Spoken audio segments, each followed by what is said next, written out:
Hai, kembali lagi dengan saya Mayung Mary di channel YouTube saya, dan kita sekarang ada di segmen Bible Time with Me. Dan kali ini Bible Time with Me agak sedikit berbeda.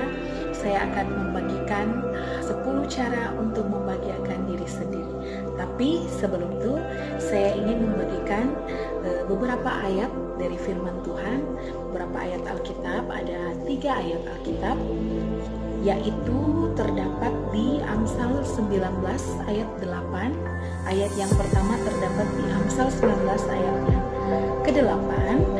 Bunyinya, siapa memperoleh akal budi mengasihi dirinya, siapa berpegang pada pengertian mendapat kebahagiaan. Sekali lagi, siapa memperoleh akal budi mengasihi dirinya, siapa berpegang pada pengertian mendapat kebahagiaan. Ayat yang kedua kita baca, kita buka di 1 Korintus 6 ayat 19. 1 Korintus 6 ayat 19 bunyinya, tahukah kamu bahwa tubuhmu adalah bait Roh Kudus yang diam di dalam kamu, Roh Kudus yang kamu peroleh dari Allah, dan bahwa kamu bukan milik kamu sendiri. Sekali lagi, atau tidak tahukah kamu bahwa tubuhmu adalah bait Roh Kudus yang diam di dalam kamu, Roh Kudus yang kamu peroleh dari Allah, dan bahwa kamu bukan milik kamu sendiri. Dan yang terakhir kita buka di Efesus 5 ayat 29. Efesus 5 ayat 29 bunyinya demikian, sebab tidak pernah orang membenci tubuhnya sendiri, tetapi mengasuhnya dan merawatinya sama seperti Kristus terhadap jemaat. Sekali lagi, Efesus 5 ayat 29, sebab tidak pernah orang membenci tubuhnya sendiri, tetapi mengasuhnya dan merawatinya sama seperti Kristus terhadap jemaat. Demikian ayat Alkitab yang sudah kita baca.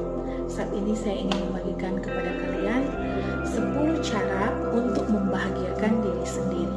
Karena seperti firman Tuhan yang sudah kita baca tadi, bahwa tubuh kita ini bukan milik kita sendiri, tapi bait Roh Kudus, dan kita harus merawatinya. Dan seperti yang dikatakan bahwa orang yang seperti yang ada di Amsal, bahwa Amsal 19 ayat 8 mengatakan bahwa siapa memperoleh akal budi mengasihi dirinya, siapa berpegang pada pengertian mendapat kebahagiaan. So, kita akan bahas kali ini 10 cara membahagiakan diri sendiri. Yang pertama adalah bersyukur. Kita hidup saat ini, bisa makan, bisa minum, bisa menjalani hidup, bisa sekolah, bisa bekerja. Pekerjaan yang kita miliki sekarang, keluarga, dan terlebih nafas kehidupan yang kamu punya itu harus kamu syukuri. Karena di rumah sakit sana banyak orang yang butuh oksigen untuk bisa bernapas, sedangkan kita dengan bebas bernapas.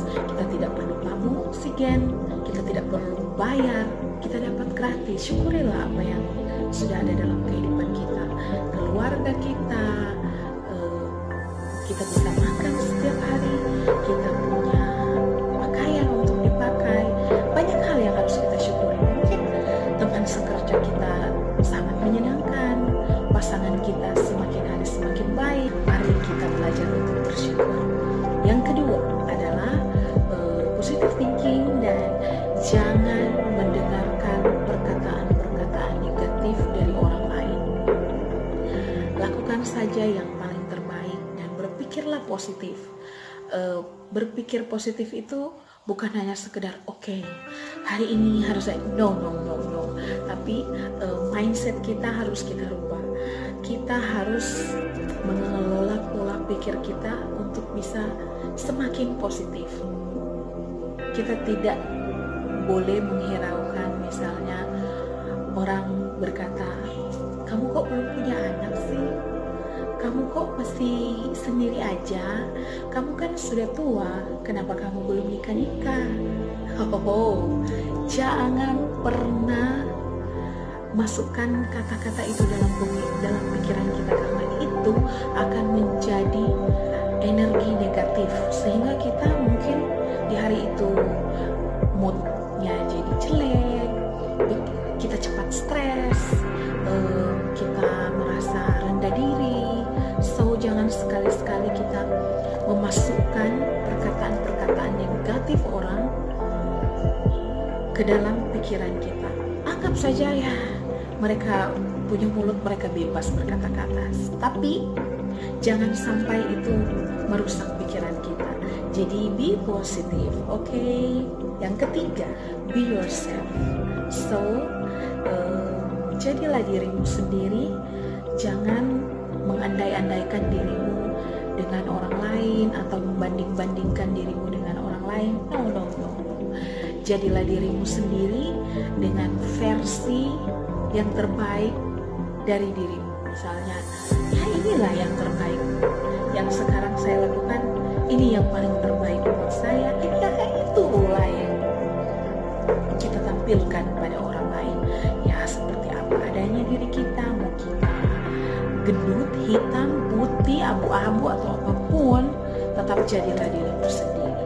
Yang keempat, ini sangat penting adalah memaafkan diri sendiri, memaafkan orang lain, melupakan masa lalu, dan hiduplah di masa yang sekarang.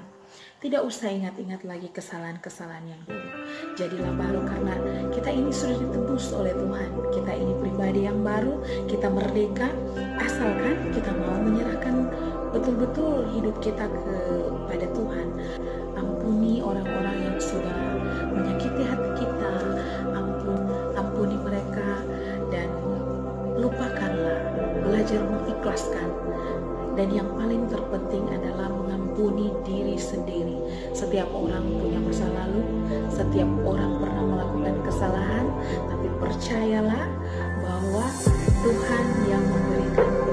So, mulai sekarang belajarlah untuk memaafkan diri sendiri dan memaafkan orang lain. Yang kelima adalah merawat diri. Rawatlah dirimu. Berdandanlah, pakai baju yang paling kamu suka. Misalnya, hari ini aku mau pakai baju ini. Lakukan yang menyenangkan dirimu. Rawat diri. Tapi yang paling terpenting adalah makan dan minum yang sehat, yang menyehatkan tubuh. Seperti itu. Keenam, be produktif. Bagaimana cara untuk bisa produktif? Cobalah setiap malam sebelum tidur, mungkin selesai berdoa, selesai baca Alkitab, kamu tulis apa yang harus kamu lakukan di besok hari. Kamu buat schedule.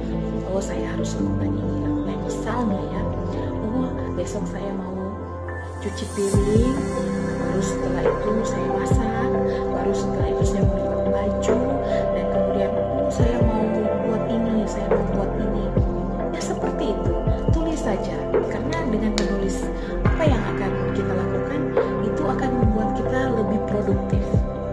Kita bisa tahu bahwa oh yang ini belum saya lakukan, jadi aku harus cepat-cepat melakukannya. Seperti itu. Yang ketujuh, simple life. Hiduplah yang simple, tidak usah meribetkan hal-hal yang sederhana sesungguhnya. Karena hal itu membuat kita stres, membuat kita depresi. Misalnya, saking terlalu banyaknya baju di dalam lemari kita, sampai sebelum mandi kita mau cari baju harus 1 jam, 2 jam, nongkrong di depan lemari, pusing, akhirnya jadi stres. Kita kehilangan waktu banyak dan kita stres hanya untuk mencari baju yang kita harus pakai di hari itu. Jadi belajar meminimalkan stres dengan mengorganize barang-barang di rumah kita, mengatur atau meminimalkan agar supaya kita lebih gampang dan mudah untuk menentukan oh ini yang harus saya pakai, karena hanya sedikit yang harus kita pilih. Seperti itu. Next, yang ke-8, hadiahi dirimu sendiri. Jadi bukan hanya misalnya kita ulang tahun, kita menghadiahkan diri kita sendiri barang atau apa. No. Misalnya saya mau kasih contoh, ketika saya berhasil lepas dari kecanduan merokok, yang sudah bertahun-tahun. Saya baru menyadarinya sekitar 8 bulan setelah saya tidak merokok lagi, tidak sentuh lagi rokok. Saya langsung teringat, wow, sudah 8 bulan saya tidak merokok. Dan akhirnya saya menghadiahi diri saya sendiri dengan sebuah barang. Saya beli barang itu dan saya hadiahi diri saya sendiri. Kan saya sangat bangga, saya sangat, oh my god, saya bangga dengan diri saya bahwa wow, saya bisa loh, saya bisa 8 bulan tidak sentuh rokok. Dan oh my god, saya bahagia dan saya menghadiahi diri saya sendiri. So I'm happy, saya semakin happy karena saya merasa bangga dengan itu. And then lakukan hobimu, doing your hobby. Lakukan hobimu, misalnya kamu suka membaca, membacalah. Misalnya seperti saya suka make up. Saya buat make up, saya buat video, saya edit, terus saya masukkan di YouTube. Ya seperti itu adalah hobi. Atau menanam, saya sangat suka tanaman, jadi saya melakukan hobi saya setiap hari. Saya merawat tanaman saya, itu membuat saya bahagia. I'm happy, saya merasa diberkati ketika saya melihat tanaman-tanaman saya sungguh happy, very very happy. Dan juga ketika saya misalnya membaca buku dan saya mendapatkan pengetahuan yang baru, saya senang, sangat senang. Itu membuat saya bahagia. Dan jika kalian misalnya senang memasak, memasaklah. Kamu senang melakukan misalnya olahraga, berolahragalah. Lakukan apa yang kau ingin lakukan. Lakukan hobimu. Selama hobi itu baik, selama hobi itu sehat-sehat, selama hobi itu tidak melanggar aturan atau dosa, lakukanlah. And the last but not least, yang paling terakhir ini, yang sangat penting adalah dekat dengan Tuhan dan mengandalkan Tuhan. Karena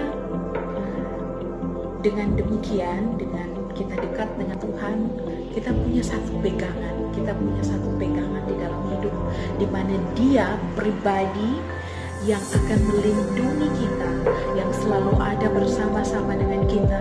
Walau dalam lembah kekelaman, kita ada dalam perlindungan Tuhan. So, buat apa kita harus bersedih, menangis, kecewa? Menangis itu wajar, tapi ketika itu larut-larut dan membuat kita stres, kita sedih dan depresi, it's not good.